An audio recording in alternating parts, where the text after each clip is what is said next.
What's going on, guys? Welcome to your 35th C++ tutorial, and in this tutorial definitely don't want to miss this one because I'm going to teach you guys how to pass arrays into functions, and there are a lot of weird tricks that you need to watch out for, so make sure that you pay attention to every single detail. So let's go ahead and make a really simple function.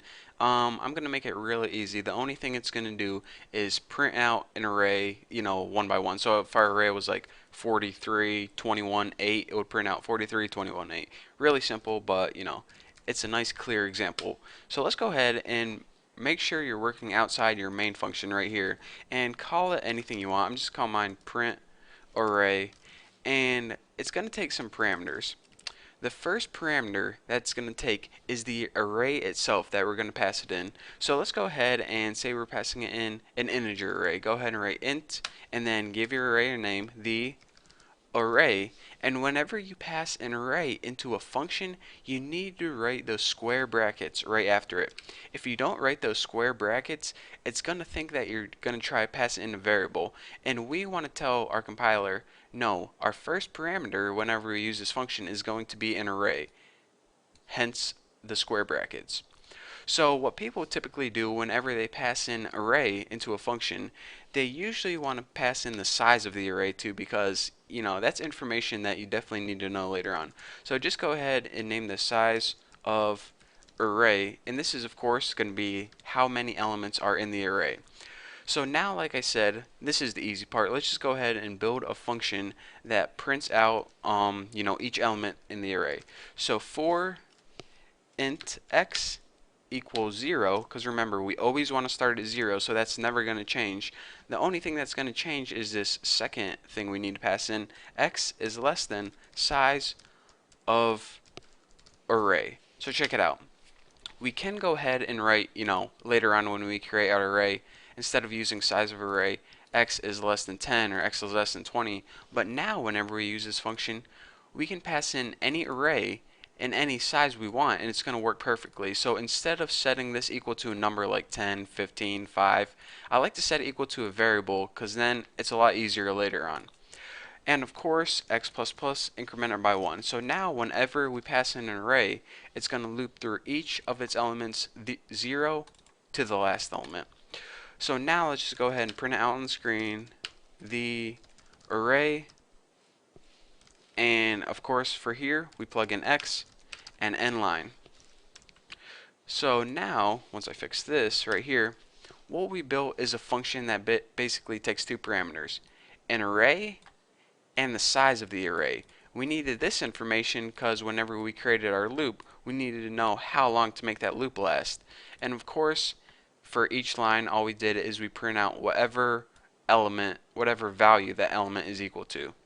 So now, let's go ahead and prototype this function right now. Because remember, we're going to be using the function right here in the main, but whenever it tries to use this function, it's not going to know that it's a function that we built unless we prototype it. So let's go ahead and copy this, and if you remember from like, I don't know, the 10th tutorial, something around then, if we prototype it, now we don't get an error message whenever we try to use this function because it knows that it's a function that we created. So let's just go ahead and make two arrays to work with, int Bucky, and we'll set this equal to a 3 integer array. And go ahead and add any 3 integers you want. 20, 54, and 675 sound good to me. And actually, let's go ahead and make another array just to make sure our program is working fine.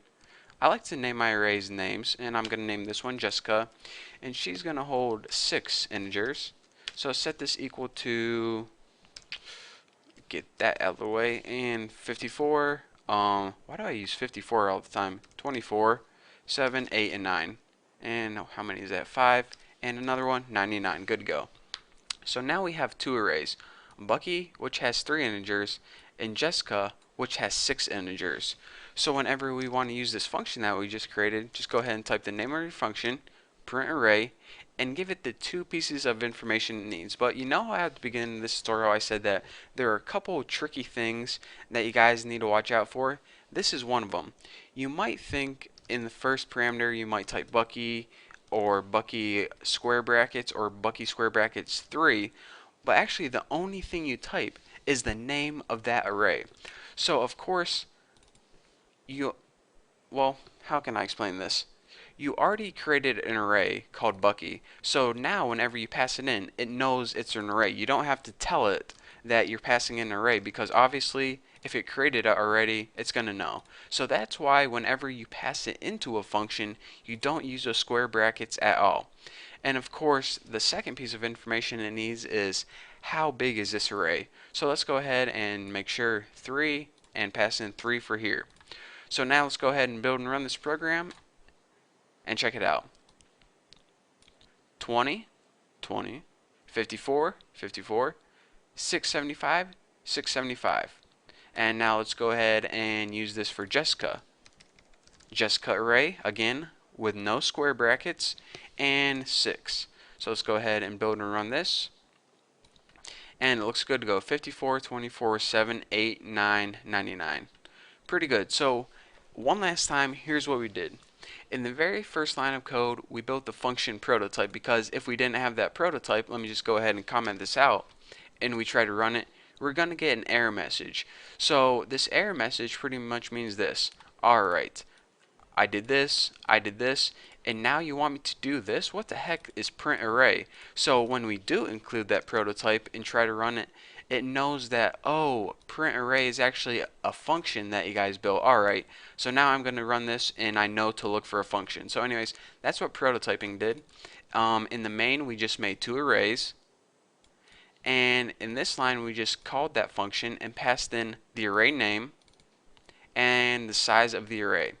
So then, whenever we called Jessica 6, it went down here to print array. For this parameter, it was Jessica, and for this parameter, it was 6.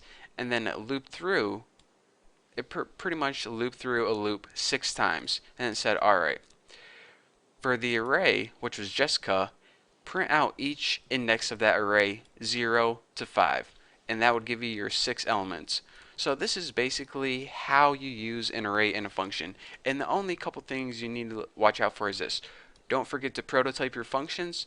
Don't forget whenever you are making your function itself to include the square brackets. But whenever you use the function in your main program, do not include those square brackets because your compiler is smart enough to realize that whenever you use JustCut, it obviously is an array because you told it right above it. So as long as you remember those simple things, you will be good to go, and that is how you use an array inside a function. So it's kind of complicated at first, but if you just do it like 2 times, you'll be a pro at it. So that's all I have for you guys for this tutorial. Thank you guys for watching, and don't know what I'm going to be talking about in the next tutorial, but it's going to be cool. So I'll see you then.